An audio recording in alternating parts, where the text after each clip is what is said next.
शिफाले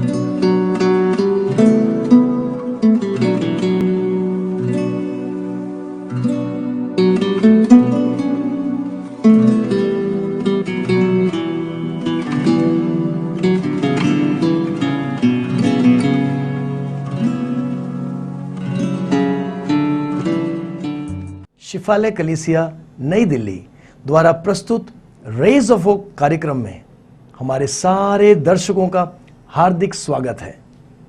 प्रिय मित्रों, आप बड़े चाव से रेज ऑफ होप कार्यक्रम को देखते हैं। इस बात के लिए हम परमेश्वर को धन्यवाद देते हैं। इस प्रोग्राम को देखने के लिए आप जो अपना बहुमूल्य समय निकालते हैं, इसके लिए हम आपके प्रति कृतज्ञ हैं। इफिसियों की पत्री उसके 4 अध्याय की 12वीं और 13वीं आयत में इस प्रकार से लिखा है कि मसीह की देह उन्नति करती जाए, पवित्र लोग सिद्ध हो जाएं, सेवा का काम पूरा हो जाए और प्रत्येक विश्वासी मसीह के पूरे डील डॉल तक बढ़े। शिफाले कलीसिया की और मुजदास के दिल की चाहत यही है। इस कार्यक्रम के द्वारा, रेज ऑफ होप के द्वारा, हमारा प्रत्येक दर्शक इस तरह की आत्मिक उन्नति करता रहे। इस प्रोग्राम में जो वचन सुनाया जाता है उसके द्वारा लोग नया प्रकाशन प्राप्त करें, गीतों के द्वारा प्रभु की महिमा हो सके, गवाहियों के द्वारा जो थके हारे हैं उनका भी मनोबल बढ़े, यही हमारा प्रयास है। आप अपने मित्रों को भी इस कार्यक्रम के बारे में जरूर बताएं। अब तो आप अगर YouTube पे शिबू के मथाई मुजदास का नाम लिखकर सर्च करेंगे तो हमारे सारे एपिसोड्स लोग देख सकते हैं। तो आपके जो मित्र दूर दूर देशों में रहते हैं उनको भी आप इस प्रोग्राम के बारे में जरूर बताएं। तो आइए आज के इस एपिसोड का हम आनंद लें और आशीष पाएं। जो वचन हम सुनने जा रहे हैं उसके द्वारा हमारी रूह ताजी हो जाएगी। तो मेरे साथ चलिए अय्यूब की पुस्तक अध्याय 19 उसकी 23वीं आयत से आगे मैं पढ़ना चाहूंगा।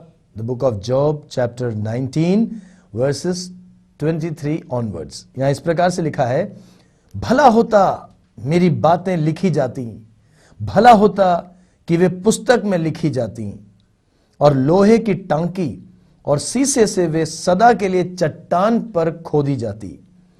मुझे तो निश्चय है मेरा छुड़ाने वाला जीवित है और वह अंत में पृथ्वी पर खड़ा होगा और अपनी खाल के इस प्रकार नष्ट हो जाने के बाद भी मैं शरीर में होकर परमेश्वर का दर्शन पाऊंगा। आगे अय्यूब कहता है, उसका दर्शन मैं आप अपनी आंखों से अपने लिए करूंगा और कोई दूसरा नहीं। प्यारे मित्रों, यह था परमेश्वर का वचन। अय्यूब के लिखी हुई, अय्यूब के द्वारा कही गई कुछ बातें हमने पढ़ी है। जैसा हम में से अधिकांश लोग जानते हैं कि बाइबल की सबसे पुरानी पुस्तक मानी जाती है अय्यूब की पुस्तक। मूसा ने पंच ग्रंथ लिखे आज से करीब 3500 साल पहले। उससे भी पहले का समय था अय्यूब का समय, और अय्यूब के जीवन की बातों का विवरण है अय्यूब की पुस्तक में। अय्यूब की कहानी से हम सब परिचित हैं। पहले अध्याय में हम देखते हैं कि अय्यूब परमेश्वर का एक भक्त जन था, बहुत धनवान था। उसके धन के बारे में जो बातें लिखी हैं अविश्वसनीय है। लिखा है कि उसके पास 7,000 भेड़ बकरियां थी, 3,000 ऊंट थे, 500 जोड़ी बैल और 500 गधियां, बहुत से दास दासियां। फिर लिखा है उसके पास इतनी संपत्ति थी कि पूर्वी देशों के लोगों में वो सबसे बड़ा था। अय्यूब एक बहुत धनवान इंसान था, पर धन ने उसको परमेश्वर से दूर नहीं किया, क्योंकि पहली आयत में परमेश्वर ने स्वयं, पवित्र आत्मा ने स्वयं बाइबल में गवाही दी है कि उस देश में अय्यूब नामक एक पुरुष था। वह खरा और सीधा था और परमेश्वर का भय मानता और बुराई से दूर रहता था। बहुत धनवान होने के बावजूद भी अय्यूब परमेश्वर का भय मानने वाला व्यक्ति था। पर हम अक्सर यूं देखते हैं कि धन आते ही लोगों के अंदर से परमेश्वर की भक्ति और परमेश्वर का भय खत्म हो जाता है। हम जो प्रभु के लोग हैं, हम ये याद रखें कि धन हमें परमेश्वर से दूर ले जा सकता है। इसलिए हमें सतर्क रहना चाहिए। परमेश्वर जितनी हमें आशीष दे, धन दौलत में हमें जितना बढ़ाए, हम अपनी संपत्ति को, धन दौलत को प्रभु की महिमा के लिए और प्रभु के राज्य के कामों में इस्तेमाल करें। कहीं ऐसा ना हो कि हमारा मन परमेश्वर से हट करके धन पर टिक जाए, अय्यूब की तरह बने। चाहे कितने ही धनवान क्यों ना हो, कितना ही पैसा प्रभु हमें ना दे, हम परमेश्वर की भक्ति कभी ना छोड़ें, सच्चाई से उसकी उपासना कभी ना छोड़ें। वापस आते हैं, हम बात अय्यूब के करते हैं। अय्यूब धर्मी था, हर बुराई से दूर रहता था, परंतु आगे हम देखते हैं अचानक से अय्यूब के जीवन ने नया मोड़ ले लिया। उसके 10 बच्चे थे, 3 बेटियां और 7 बेटे। हर प्रकार की उसके ऊपर आशीष थी, पर सब कुछ बिगड़ता चला गया। एक ही दिन उसके 10 बच्चे जहां पार्टी कर रहे थे, वहां छत उन पर तूफान के कारण गिरी और 10 के 10 बच्चे एक साथ उसके मौत की घाटी में उतर गए।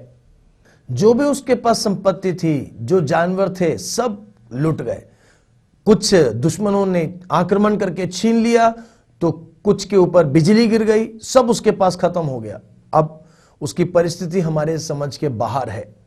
10 बच्चे मर गए, सारी भेड़ बकरियां खत्म, सारे ऊंट खत्म। 7,000 भेड़ बकरियां थी, 3,000 ऊंट थे, सब खत्म। जो बैल थे वो खत्म, गधियां थी वो खत्म। लिखा है बाइबल में, ऐसे में भी उसने कभी परमेश्वर के विरुद्ध कोई शिकायत नहीं की।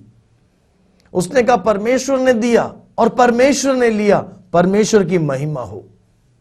फिर हम देखते हैं प्यारे मित्रों कि उसका शरीर बीमार हो गया, उसके शरीर पे बड़े बड़े फोड़े हो गए और फोड़ों से मवाद निकलने लगा। वो ठीकरों से अपने आप को खुजाने लगा।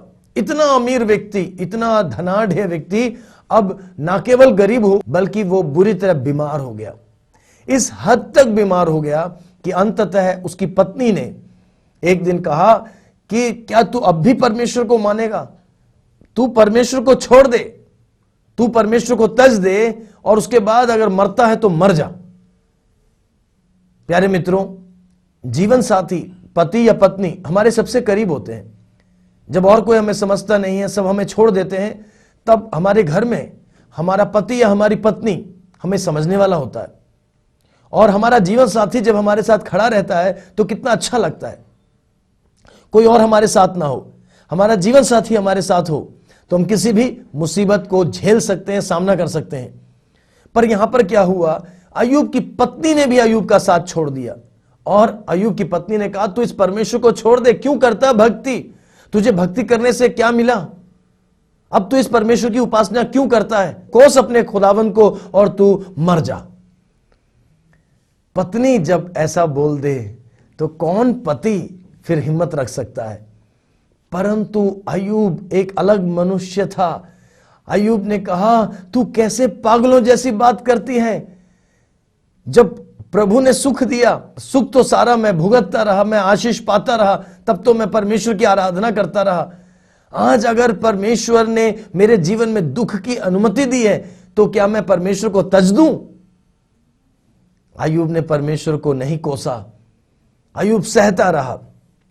पर प्यारे दर्शकों, वो समय था जब ना तो बाइबल थी, ना लिखा हुआ कोई धर्म ग्रंथ, धर्मशास्त्र था, और ना कोई याजक, ना कोई आराधनालय। आज तो हमारे पास पास्टर्स हैं, प्रभु के दास लोग हैं। हम किसी दिक्कत में होते हैं तो पास्टरों के पास जाते हैं, अपना संकट सुनाते हैं और उनसे बोलते हैं पास्टर हमारे लिए प्रार्थना करो। वो हमें सलाह मशवरा देते हैं। आज हमारे पास बाइबल है, हम उठाकर पढ़ते हैं और बाइबल के द्वारा सांत्वना पाते हैं, हिम्मत पाते हैं। आज हमारे पास चर्च है जहां पर हम जाकर हम संगति करते हैं, लोगों के साथ हिम्मत पाते हैं। परंतु आज से 4000 सालों से भी पहले का वक्त, जब ना व्यवस्था थी, ना धर्मशास्त्र, ना याजक, ना आराधनालय, तब अय्यूब एक अजीब दुविधा में था। क्यों? उस समय लोग अपने विवेक के अनुसार परमेश्वर की उपासना करते थे। लोगों के कॉन्शियंस में, विवेक में एक गवाही थी कि परमेश्वर है। और अपने विवेक की गवाही के मुताबिक, according to the testimony of their conscience, they worship God, वो परमेश्वर की आराधना करते थे। उस समय लोगों का मानना था कि कर भला सो हो भला, अगर तुम भला करोगे तो तुम्हारे साथ भी भला होगा। और लोग मानते थे कि अगर तुम परमेश्वर की उपासना करते हो, प्रभु की सेवा करते हो, प्रभु की भक्ति करते हो, तो प्रभु परमेश्वर तुम्हारे जीवन को जरूर आशीष देगा। स्वर्ग नरक इन सब का ज्ञान नहीं था। मृत्यु के बाद क्या होता है कुछ पता नहीं था। लोगों का मानना यह था कि मृत्यु पर सब कुछ खत्म हो जाता है, मृत्यु के साथ सब कुछ खत्म। अर्थात अगर हम अच्छा करेंगे तो उसका फल भी इसी जीवन में मिलेगा। अगर हम परमेश्वर की उपासना करेंगे, परमेश्वर का भय मानेंगे, उसकी भक्ति करेंगे, तो उसकी भी आशीष इसी जीवन में। अब अय्यूब एक अजीब दुविधा में था। क्यों? जीवन भर वो परमेश्वर की भक्ति करता आया, खराई से चलता आया, बुराई से अपने आप को दूर रखता आया, किसी के साथ बुरा नहीं किया, किसी का कुछ छीना नहीं, किसी को धोखा नहीं दिया, किसी की तनख्वाह नहीं रोकी, किसी गरीब के साथ बदसलूकी नहीं की, कभी अन्याय का साथ नहीं दिया, पूरे मन से परमेश्वर की भक्ति की, यहां तक कि उसके 10 बच्चे प्रभु के भय में चल रहे हैं, इस बात का भी लगातार ध्यान रखता रहा। इतनी सच्चाई के साथ जीने के बावजूद आज जब अय्यूब इस असह्य दर्द में से गुजर रहा है, तो अय्यूब के मन में एक प्रश्न है कि ऐसा मेरे साथ क्यों हो रहा है। अय्यूब के मित्र आए, 3-4 दोस्त उसके आए बड़ी दूर से उसको सांत्वना देने के लिए। अब 4000 सालों से भी पुरानी बात है, तब का जमाना था। तो लोगों ने जब उसके बारे में सुना, अब जो धनवान होता है उसके मित्र भी धनवान होते हैं, तो अय्यूब के जो मित्र थे वो भी काफी धनवान थे। बड़ी दूर से जब उन्होंने सुना तो वो अय्यूब के पास आए, अय्यूब को हिम्मत देने, सांत्वना देने के लिए। पर ये मित्र जब आए और उन्होंने अय्यूब की हालत देखी और उन्होंने जाना कि उन्होंने जो सुना था वो तो कम सुना था। अय्यूब के बच्चे मर गए, सारी संपत्ति लुट गई, शरीर इतना बीमार हो गया, शरीर से बदबू आ रही है, कुत्ते चाट रहे हैं, पड़ा हुआ है, ठीकरों से अपने आप को खुजा रहा है। तब उसके जो मित्र उसकी हौसला अफजाई के लिए आए थे, वे भी उल्टा बोलने लग गए। उन्होंने अय्यूब की हालत देखी और कहा, ऐसा हो नहीं सकता कि कोई सच्चाई से जिए और उसके साथ इतना बुरा हो जाए। अय्यूब, जरूर तेरे जीवन के अंदर कोई बात छिपी हुई है, जरूर तेरे अंदर कोई पाप छिपा हुआ है जिसकी तू सजा भुगत रहा है। प्यारे मित्रों, पत्नी के कड़वे वचनों से जो दुख पहुंचा उसको झेलने वाले इस अय्यूब के जीवन पर मानो पहाड़ टूट आया जब दोस्तों ने उस पर आरोप की उंगली उठा दी। आप जानते हैं कि जिनसे हमें आश्वासन की अपेक्षा होती है, जिनसे हमें प्रोत्साहन की अपेक्षा होती है, जिनसे हम उम्मीद करते हैं कि ये मेरा दोस्त है, ये मेरी बात समझेगा, जब वो भी हमारी बात नहीं समझते हैं तो हम पर क्या बीतती है आप लोग अच्छी तरह जानते हैं, हम अच्छी तरह जानते हैं। जब अय्यूब ने देखा कि उसके करीबी मित्र भी उसके विरुद्ध हो गए और वो भी कह रहे हैं कि तेरे जीवन में कोई पाप छिपा हुआ है, तो अय्यूब बेबस हो गया, अय्यूब दुविधा में फंस गया। अय्यूब ने अपने आप को बहुत बार जांचा कि मैंने ऐसा क्या किया है कि मेरे साथ ऐसा हो, और जब भी उसने अपने आप को जांचा, उसने ऐसी कोई बात नहीं पाई जहां पर उसने कोई धोखा दिया हो या कोई ऐसा काम किया हो जो सच्चाई के विरुद्ध हो, विपरीत हो। प्यारे मित्रों, ऐसी हालत हो गई अय्यूब की कि अब वो बिल्कुल मरने पर था। 17वें अध्याय के अंदर कुछ आयतें लिखी हैं जहां अय्यूब ने इस प्रकार से कहा।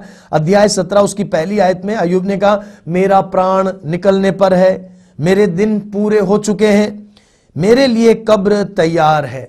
बस अय्यूब को समझ में आ गया, अब उल्टी गिनती शुरू हो चुकी है। 10, 9, 8, 7, 6, बस उल्टी गिनती शुरू हो चुकी है। मेरा प्राण निकलने पर है, मेरे दिन पूरे हो चुके हैं, मेरे लिए कब्र तैयार है। कैसे निराशाजनक वचन, कैसे निराशाजनक शब्द एक भक्त के मुंह से निकल रहे हैं। आगे इस अध्याय की 17वें अध्याय की 11वीं आयत में अय्यूब कहता है, मेरे दिन तो बीत चुके, मेरी योजनाएं मिट गईं, जो मेरे मन में था वह नष्ट हुआ है। मेरी योजनाएं सब मिट गई, मेरे दिन बीत चुके, मेरे मन में जो कल्पनाएं थी सब नष्ट हो गई हैं। अय्यूब वहां पहुंच गया है जहां पर इंसान अब जानता है कि वो कुछ भी नहीं कर सकता, उसका धन कुछ नहीं कर सकता, उसके दोस्त कुछ नहीं कर सकते। अय्यूब उस स्थिति में पहुंच चुका है, अब कोई आशा की गुंजाइश नहीं है। अय्यूब के मन में भी आ रहा होगा कि मैंने परमेश्वर की इतनी उपासना की, उसका क्या फायदा हुआ? परमेश्वर की इतनी भक्ति की, परमेश्वर का भय माना, सीधाई से जीवन बिताया, मुझे क्या मिला? ये मिला। अय्यूब समझ नहीं पाया। अनेक प्रश्न चिन्हों के बीच में अय्यूब जो है परेशानी में फंस गया, चारों तरफ अंधेरे से घिर गया। कोई आशा की उम्मीद उसको नजर नहीं आ रही। उसको लग रहा है सबने छोड़ दिया, उसको अब लग रहा है परमेश्वर ने भी शायद छोड़ दिया। प्यारे मित्रों, ऐसे में अय्यूब के जीवन में कुछ बड़ी घटना हुई। जो आयतें हमने पढ़ी 19वें अध्याय के अंदर 23वीं आयत से, 23वीं आयत का अंदाज बहुत अलग है। मायूसी से भरे हुए इन अध्यायों के बीच में अचानक से 19वें अध्याय की 23वीं आयत, वहां पर जो अंदाज है बिल्कुल अलग है। अय्यूब यूं कहता है, भला होता कि मेरी बातें लिखी जाती, भला होता मेरी बातें पुस्तक में लिखी जाती, लोहे की टांकी से सदा के लिए चट्टान पर खोदी जाती। अरे, एक बीमार आदमी जो कब्र के मुंह तक पहुंच चुका है, जैसे हम हिंदी में कहते हैं कि एक टांग कब्र में है,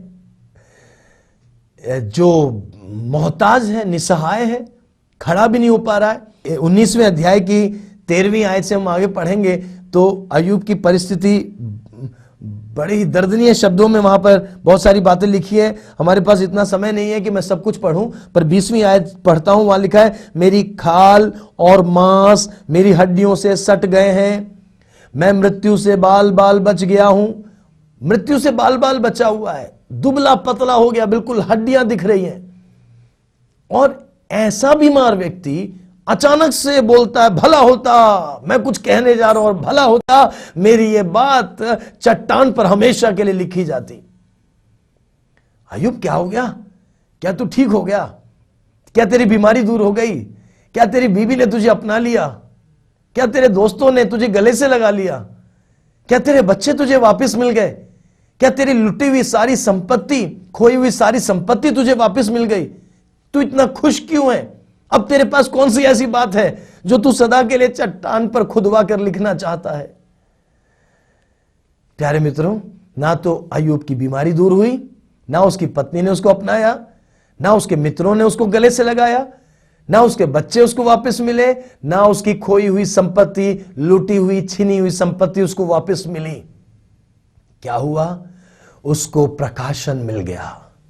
उसने परमेश्वर की आवाज सुन ली, उससे परमेश्वर ने कुछ बात की, उसकी आंखों के ऊपर से परमेश्वर ने पर्दा हटाया। प्रभु की स्तुति होने पाए, प्रभु की स्तुति होने पाए। परमेश्वर ने उसकी आंखों के ऊपर से पर्दा हटाया और उसको कुछ आगे की बातें दिखा दी। मुझे देखने वाले प्यारे अजीजों, दुनिया में सबसे बड़ा धन है परमेश्वर की वाणी। दुनिया में सबसे बड़ा धन है परमेश्वर के वचन का प्रकाशन। अगर हमें पवित्र शास्त्र की कोई बात समझ में आ जाए, पवित्र शास्त्र बाइबल में से अगर हमें कोई दिव्य प्रकाशन मिल जाए, तो यह दुनिया के किसी भी धन से बढ़कर है। हमारे शरीर के स्वास्थ्य और हमारी चंगाई से बढ़कर है परमेश्वर के वचन का प्रकाशन। परमेश्वर का यह वचन, इसमें जीवन है, सामर्थ है। इसमें वही सामर्थ है जिसके द्वारा परमेश्वर ने सृष्टि की रचना की। जब परमेश्वर ने अंधियारे के बीच में बोला उजियाला हो, और परमेश्वर के वचन के अनुसार उजियाला हो गया, वही सामर्थ प्रभु के कलाम में है। और अगर हमसे प्रभु बात करे, हमें वचन का प्रकाशन मिल जाए, तो यकीनन ये दुनिया का सबसे बड़ा धन है। अय्यूब को क्या मिला? अय्यूब को प्रकाशन मिल गया। अय्यूब से परमेश्वर ने बात की, और सबसे बड़ी बात जो अय्यूब को परमेश्वर ने दिखाई, पुनरुत्थान का सच उसको बताया। अय्यूब सोच रहा था अब मैं मरने वाला हूं, और मैं एक बार मर गया तो किताब बंद हो गई और उसके बाद सब कहानी खत्म। परमेश्वर ने कहा ऐसा नहीं है, भक्तों के लिए मृत्यु के बाद भी एक भविष्य है। पुनरुत्थान की सच्चाई, धर्मी जन मृत्यु को पराजित कर कर मृतकों के बीच में से जी उठेगा, महिमा को धारण करके परमेश्वर की उपासना करेगा। यह सच्चाई परमेश्वर ने अय्यूब को बता दी। अय्यूब ने दर्शन में देखा कि एक ऐसा समय भविष्य में आने वाला है जब उसका पुनरुत्थान होगा, मौत को हराकर वो पुनः जीवित होगा और महिमा को धारण करेगा। एक ऐसा शरीर धारण करेगा जिस पर बीमारी का कोई असर नहीं होगा और वो हमेशा हमेशा परमेश्वर की महिमा करेगा, हमेशा की जिंदगी पाएगा। ये बात जैसे ही उसने दर्शन में देखी, वो इतना प्रफुल्लित हो गया, इतना खुश हो गया, उसकी परिस्थितियों के ऊपर से उसकी नजरें हट गई और वो मारे खुशी के बोलने लगा, भला होता कि मेरी ये बात लोहे से चट्टान पर खुदवा कर लिखी जाती ताकि सारा जमाना पड़े, पीढ़ी दर पीढ़ी लोग जाने। सबसे बड़ी बात उसने क्या कही 25वीं आयत में, मुझे तो निश्चय है मेरा छुड़ाने वाला जीवित है और वो अंत में पृथ्वी पर मेरे लिए खड़ा होगा और अपनी खाल के इस प्रकार नष्ट हो जाने के बाद भी मैं अपने शरीर में परमेश्वर का दर्शन पाऊंगा। उसका दर्शन मैं आप अपनी आंखों से करूंगा, कोई दूसरा नहीं। प्रभु की स्तुति होने पाए। अब अय्यूब को समझ में आ गया उसकी भक्ति बेकार नहीं है, उसने जो परमेश्वर की उपासना की है वो बेकार नहीं है। अगर उसके जीवन में इतनी बुराइयां आई हैं तो अय्यूब ने बुराइयों से भी बढ़कर एक सत्य को जान लिया है कि बुराइयों को भलाई में बदलने वाला, बुराइयों के बीच में से भलाई को पैदा करने वाला एक परमेश्वर है उसका, जिसकी वो उपासना करता है और वो परमेश्वर उसके लिए जीवित है। तब वो कहता है मुझे निश्चय है मेरा छुड़ाने वाला जीवित है। जहां अय्यूब को लगा था सबने उसको छोड़ दिया, जहां अय्यूब को लग रहा था कि वो अंधियारे में टटोल रहा है, यहां तक कि परमेश्वर ने भी उसको छोड़ दिया, जहां अय्यूब को लग रहा था मौत के साथ उसकी जिंदगी हमेशा हमेशा के लिए खत्म होने वाली है, वहीं पर अय्यूब के विचार बदल गए, उसका रवैया बदल गया, उसका दृष्टिकोण बदल गया। जैसे ही परमेश्वर ने उसकी भीतरी आंखें, उसकी रूहानी आंखें खोली और अनंत की सच्चाइयां उसके ऊपर प्रकट की। अब अय्यूब जान गया परमेश्वर दूर नहीं, परमेश्वर उसके समीप है, उसका उद्धार करने वाला, उसका छुड़ाने वाला परमेश्वर है और परमेश्वर जीवित है और उसके करीब है। अय्यूब ने अपनी परेशानियों के ऊपर से अपनी आंखों को हटाया, अपनी दिक्कतों के ऊपर से आंखों को हटाया और ऊंचे शब्द से उसने कहा मुझे निश्चय है मेरा छुड़ाने वाला जीवित है।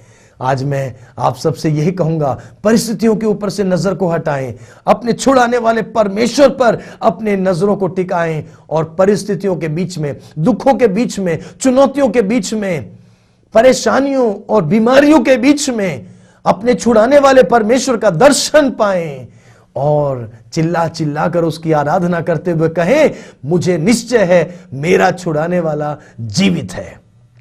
जब आप इस तरह परमेश्वर की आराधना करेंगे तब आपके साथ भी वही होगा जो अय्यूब के साथ हुआ। बाद में हम देखते हैं अय्यूब का शरीर चंगा हो गया, मृत्यु की घाटी में से पुनः वो लौट कर आ गया, उसकी पत्नी ने उसको अपनाया, परमेश्वर ने फिर उसको 10 बच्चे दिए और जो कुछ उसका लुटा था सारी संपत्ति दुगनी परमेश्वर ने उसको लौटा दी और जो कह रहा था मैं कब्र में जाने वाला हूं वो उसके बाद 140 साल और जीवित रहा।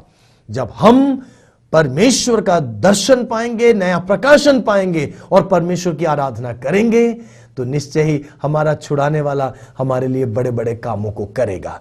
मेरा विश्वास यह है और आपको यह आश्वासन देता हूं, आपका छुड़ाने वाला, मेरा छुड़ाने वाला, हमारा छुड़ाने वाला परमेश्वर जीवित है और वो हमारे लिए काम करेगा।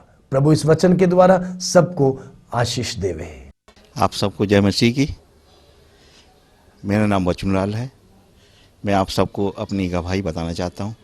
मेरे शादी के लिए 10-11 साल हो गए थे और मुझे कोई संतान की आशीष नहीं थी और मैं बहुत परेशान था संतान की आशीष के लिए।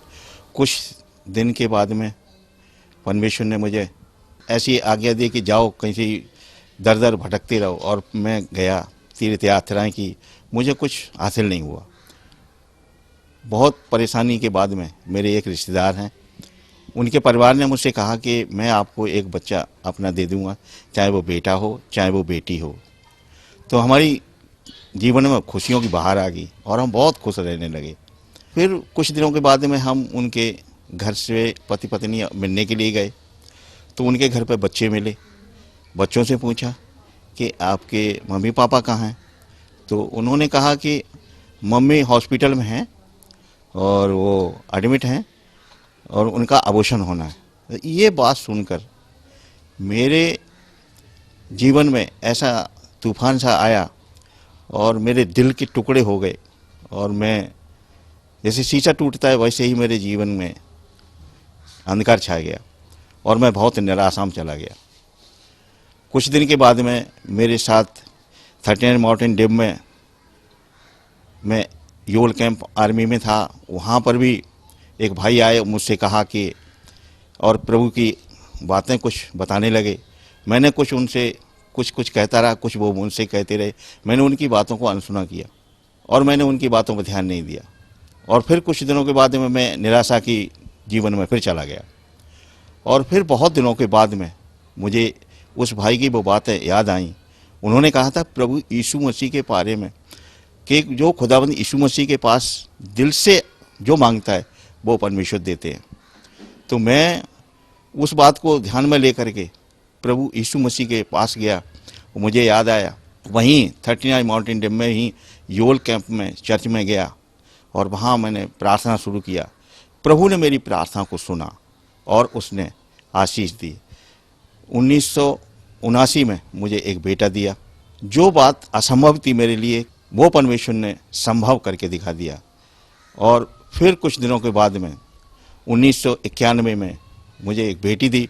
मैं प्रभु को धन्यवाद देता हूँ कि परमेश्वर जिसको चाहता है उसको आशीषों में भर देता है, जो भी उसके पास आता है। और अब दोनों बच्चे बड़े हो गए और दोनों बच्चे प्रभु की सेवा में हैं, आराधना में जाते आते हैं और उसकी सेवा करते हैं। मैं प्रभु का धन्यवाद देता हूँ कि जो भी मन से आता है वो परमेश्वर उनकी सुनते हैं। 2012 में यीशु मसीह के पास में जैसे हम आए, जैसे खुदाबंद ने हमारी प्रार्थना को सुना, हमें उत्तर दिया और आज भी हम सिफाले कलीसिया जो कैलाशपुरी में है उसके साथ संगति करते हैं। परमेश्वर हमें आशीष दे रहा है। प्रिय मित्रों, आपके जीवन में कोई निराशा है तो आप चिंता मत कीजिए, प्रभु यीशु मसीह के पास आइए और प्रभु यीशु मसीह आपको पूरी तरह से आपको स्पष्ट करेंगे और आपके जीवन में जो भी रास्ता नहीं खोला है प्रभु यीशु मसीह रास्ते को खोल देंगे। जैसे हमारे जीवन में बहुत सी परेशानियां थी, संतान की आशीष नहीं थी, वैसे ही परमेश्वर संतान की आशीष से भर देगा। किसी बात की कोई चिंता न करें, क्योंकि परमेश्वर यीशु मसीह एक ऐसा खुदाबंद है जो उसके पास कभी निराश नहीं होता। परमेश्वर इस गवाही से आप सबको आशीष दे। धन्यवाद। जय मसीह की।